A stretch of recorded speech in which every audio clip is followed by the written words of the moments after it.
Hi friends, మహాభారతంలో మనకు తెలిసిన పాత్రలు కొన్ని మాత్రమే, కానీ అందులో వందలాది పాత్రలు మనకు ఎన్నో జీవిత పాఠాలను నేర్పిస్తున్నాయి. అందులో పాండవుల మేనమామ నకుల సహదేవుల తల్లి అయిన మాద్రి సోదరుడు మాద్ర దేశరాజు కురుక్షేత్ర యుద్ధంలో కర్ణుడి రథసారథి అయిన శల్యుడి యొక్క పాత్ర ఒకటి.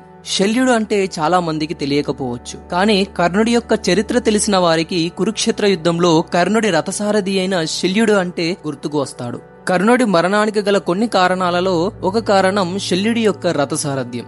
శల్యుడు పొగడ్తలకు పోయి ఎటువంటి పరిస్థితులను ఎదుర్కొన్నాడో, తన రథసారథ్యంలో కర్ణుడి మరణానికి ఎలా కారణమయ్యాడో ఈ వీడియోలో మనం తెలుసుకుందాం friends. Welcome to our channel wisdom for you. ఇప్పటి వరకు మా ఛానల్ ని సబ్స్క్రైబ్ చేసుకునే వారు మా ఛానల్ ని సబ్స్క్రైబ్ చేసుకుని మా ఛానల్లో ఫ్యూచర్ లో వచ్చే వీడియోస్ అప్డేట్ కోసం మీ నోటిఫికేషన్ బెల్ ని ఆన్ లో ఉంచుకోండి.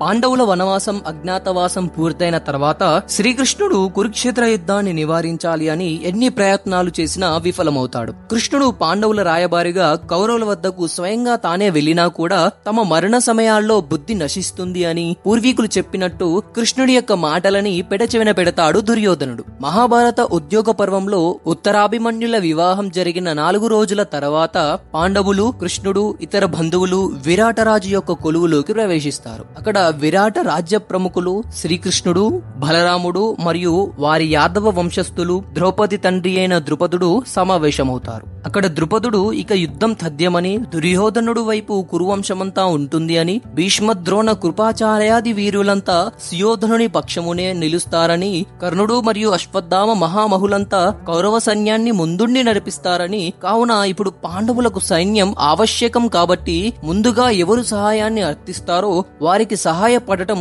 ఉత్తమ క్షత్రియుడి లక్షణం. అందుకే ధర్మరాజా, కౌరవుల కంటే ముందుగానే మహావీరులను సహాయం అర్థించడం ఉత్తమం. ముఖ్యంగా మన మిత్ర రాజులైన కేకేయ రాజు, జరాసంధుడి యొక్క పుత్రుడు దుష్టకేతు మరియు మాద్ర మహారాజు శల్యుడిని సహాయం అర్థించమని ద్రుపదుడు ధర్మరాజుకి సలహా ఇస్తాడు. వెంటనే ధర్మరాజు మాద్ర దేశానికి రాయబారిని పంపుతాడు. మాద్రి సోదరుడైన శల్యుడు తన మేనల్లులైన పాండవులకే తన సహాయం అందిస్తానని ఆ రాయబారుల చేత తెలియజెప్తాడు. శల్యుడు సర్వసైన్యంతో సహా ఉప్లావ్య నగరానికి బయలుదేరతాడు. తన సహాయం పాండవులకు అందించడానికి శల్యుడు ఉప్లావ్య నగరానికి బయలుదేరాడని తెలుసుకున్న దుర్యోధనుడు శకుని సలహాతో ఒక పథకం వేస్తాడు. సకల సైన్య బలగాలతో ఉప్లావ్య నగరానికి పయనమైన శల్యుడికి, వారి సైన్యానికి అన్ని రకాల విశ్రాంతి శిబిరాలు, మంచినీటి బావుల్ని, నాట్యం చేసే నర్తకులని, అలాగే వారు ప్రయాణిస్తున్నప్పుడు వారు ఎంత దూరం ప్రయాణిస్తే అంత దూరం ముందుగానే చలవ పందిళ్లు వేసి వారికి ఎండ కూడా తగలకుండా ఏర్పాట్లు చేసి వారికి విశ్రాంతి కలిగేలా, ప్రయాణం చాలా ఆహ్లాదకరంగా జరిగేలా చేశాడు దుర్యోధనుడు. ఈ ఏర్పాట్లు అన్నీ చూసిన శల్యుడు ఈ ఏర్పాట్లు అన్నీ ధర్మరాజే చేస్తున్నాడని అనుకుంటాడు. అలా అనుకోవాలన్నదే దుర్యోధనుడి యొక్క ఉపాయం. ఎన్ని గొప్ప గొప్ప ఏర్పాట్లు చేసినా కూడా అది చేసినది తను అనే విషయం శల్యుడికి తెలియకూడదనేదే దుర్యోధనుడి యొక్క పన్నాగం. ఇలా ప్రయాణం జరుగుతుండగా ఒకనాడు వీరి ఏర్పాట్లకు, అలాగే వీరు తనపైన చూపిస్తున్న అభిమానానికి ముగ్ధుడైన శల్యుడు ఈ ఏర్పాట్లు చేసినది ధర్మరాజు యొక్క అధికారులుగా భావించి వారిని తన వద్దకు రమ్మని, వారు ఏది కోరినా ఆ కోరిక తీరుస్తానని మాట ఇస్తాడు. ఈ విషయం తెలుసుకున్న సేవకులు సుయోధనుడికి చెప్తారు. అప్పుడు దుర్యోధనుడు ఇదే సరైన సమయంగా భావించి వెళ్లి శల్యుడికి నమస్కరించి, శల్యుడితో తమలాంటి మహావీరులకు సేవ చేసుకునే అవకాశం దొరకడం తమ అదృష్టమని, తమలాంటి వీరులు ఈ భూమండలంలో ఎవరూ లేరని, యుద్ధంలో తమరు తమ యొక్క సైన్యం కౌరవుల తరపున యుద్ధం చేయాలని కోరుతాడు. దుర్యోధనుని మాటలకు పొంగిపోయిన శల్యుడు యుద్ధంలో తను మరియు తన సైన్యం మీ వైపే యుద్ధంలో పాల్గొంటామని మాటిచ్చేస్తాడు. పొగడ్త అనేది ఎంత ప్రమాదకరమైనదో ఈ కథ దానికొక ఉదాహరణ. పొగడ్త అనేది ఒక మత్తు లాంటిది. అలా పొగడ్తలతో మభ్యపెట్టి శల్యుడిని తన వైపు తిప్పుకుంటాడు దుర్యోధనుడు. యుద్ధంలో కౌరవుల వైపు నిలుస్తానని మాట ఇచ్చిన తర్వాత శల్యుడు పాండవులను కలిసి వస్తానని సుయోధనుని దగ్గర సెలవు తీసుకుని పాండవుల వద్దకి బయలుదేరుతాడు. శల్యుడు దుర్యోధనుడికి ఇచ్చిన మాట గురించి గూఢచారుల ద్వారా ముందుగానే తెలుసుకుంటాడు ధర్మరాజు. శల్యుడి రాక గురించి తెలుసుకున్న ధర్మరాజు అప్పుడు తన బుద్ధి కుశలతను ఉపయోగిస్తాడు. దుర్యోధనుడిలా చలవ పందిళ్లు, సేవకులను నియమించలేకపోయినా శల్యుడి యొక్క మనసెరిగి ప్రవర్తిస్తాడు ధర్మరాజు. అతడు వచ్చే సమయానికి ధర్మరాజు మాత్రమే కాకుండా భీముడు, అర్జునుడు, నకుల సహదేవులు, ద్రౌపది మరియు ఉప పాండవులతో సహా అందరూ ఆరుబయట నిల్చొని శల్యుడికి స్వాగతం పలుకుతారు. వారందరినీ ఆరుబయట చూసి ఆశ్చర్యపోయిన శల్యుడు, ఏమిటి ధర్మరాజా, అందరూ ఈ సమయంలో ఆరుబయట నిల్చున్నారు, ఎందుకోసం అని అడగగా, మీ గురించే మేమంతా చాలా సమయం నుండి ఎదురు చూస్తున్నాం మామయ్య గారు, మీ రాక కొరకు మేమంతా పడికాపులు కాస్తున్నాము అని అంటాడు యుధిష్ఠిరుడు. ఇది విని పొంగిపోతాడు శల్యుడు. ఆనందపడిపోయి పాండవులందరినీ హత్తుకొని యోగక్షేమాలు తెలుసుకుంటాడు. ఆ తర్వాత సేద తీరి దుర్యోధనుడికి ఇచ్చిన మాట గురించి ధర్మరాజుకు వివరిస్తాడు. ఈ విషయం విన్న తర్వాత ధర్మరాజు పాండవాదులు నొచ్చుకుంటారేమో, బాధపడతారేమో అని శల్యుడు భావిస్తాడు. కానీ ఆ సమయంలో ధర్మరాజు తన యొక్క రాజతంత్రాన్ని ఉపయోగిస్తాడు. దుర్యోధనుడికి శల్యుడు ఇచ్చిన మాట గురించి ధర్మరాజుకి చెప్పగానే అప్పుడు ధర్మరాజు, మీ స్థాయికి తగిన పనే చేశారు శల్య మహారాజా, అంతా దైవేచ్ఛ. మీ సైన్యాన్ని కౌరవులకు అందిస్తానన్న మీ నిర్ణయం ప్రశంసనీయమైనది. మీకు మరియు పాండవ కౌరవులకు మధ్య పక్షపాతం లేదని నిరూపించుకున్నారు. వారికి సైన్యాన్ని అందించారు, అలాగే మాకు చిన్న సహాయాన్ని అందించండి అని అడుగుతాడు ధర్మరాజు.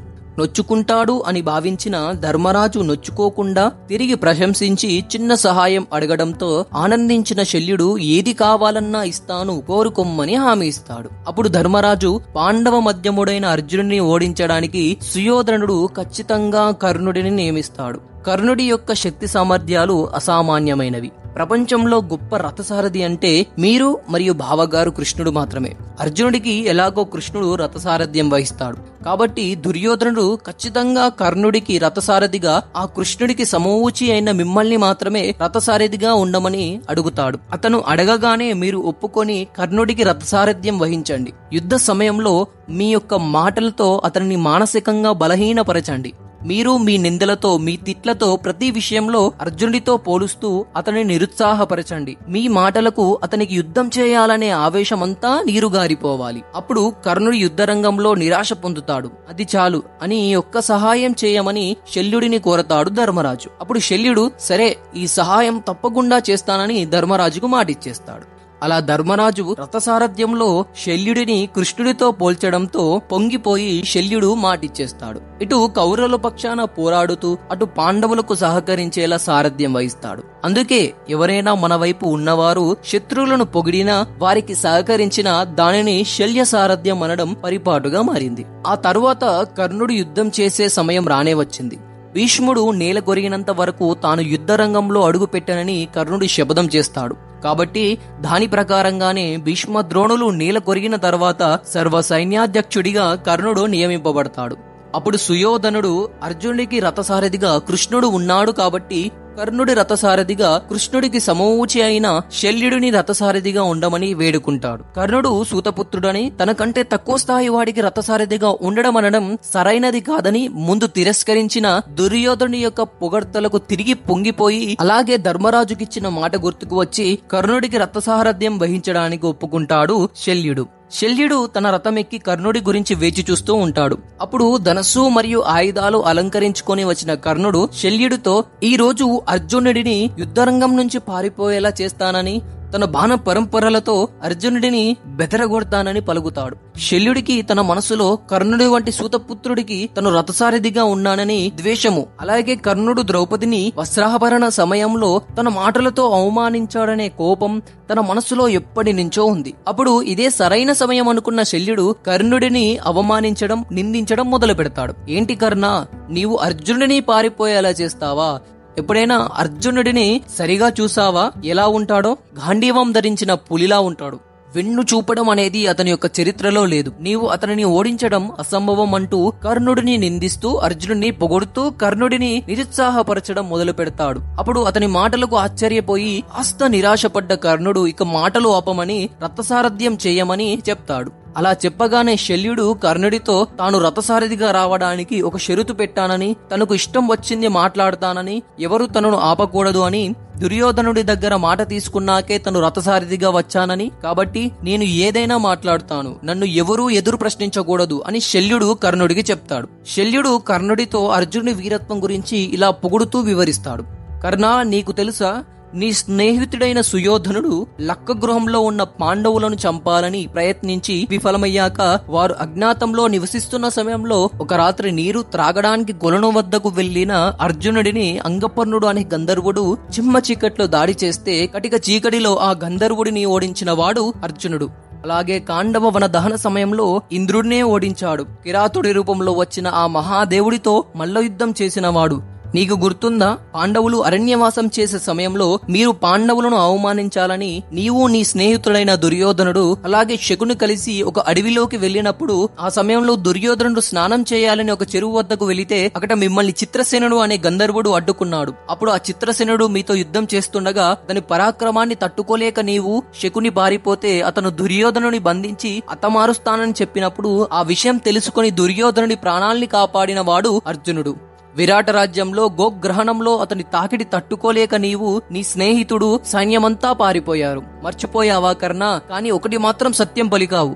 నీవు ఈ రోజు యుద్ధానికి వస్తూ నీ స్నేహితుడితో ఈ రోజు అర్జునుడిని ఓడిస్తాను లేకపోతే వీర స్వర్గాన్ని అలంకరిస్తానని పలికావు. నీవు పలికినది సత్యమే. ఈ రోజు నువ్వు ఖచ్చితంగా వీర స్వర్గాన్ని అలంకరిస్తావు అని శల్యుడు అర్జునుడిని పొగుడుతూ కర్ణుడిని తన నిందలతో తన మాటలతో చివరికి కర్ణుడిని మానసిక బలహీనతకు గురిచేసి అతని యొక్క మరణానికి కారణమయ్యాడు శల్య మహారాజు. కర్ణుడి మరణాంతరం శల్యుడు కౌరవ సైన్యానికి అధ్యక్షత వహిస్తాడు. అరవీర భయంకరంగా పోరాడి పాండవ సైన్యాన్ని కకలావికలం చేసి చివరికి కృష్ణుడి సలహాతో ధర్మరాజు ప్రయోగించిన శక్తి అస్త్రం వలన తలు చాలిస్తాడు శల్యుడు. అలా శల్యుడు పొగడ్తలకు పొంగిపోయి చివరికి అధర్మాత్ముడిగా చరిత్రలో మిగిలిపోయాడు. పొగడ్తలకు అలవాటు పడడం ఒక లోపమని మహాభారతంలో ఈ పాత్ర మనకు చెబుతుంది. ఫ్రెండ్స్, ఇది ఈరోజు వీడియో. మీకు పురాణ ఇతిహాసాలలో ఏ విషయం గురించి అయినా వీడియో కావాలనుకుంటే కింద కామెంట్ చేయండి ఫ్రెండ్స్.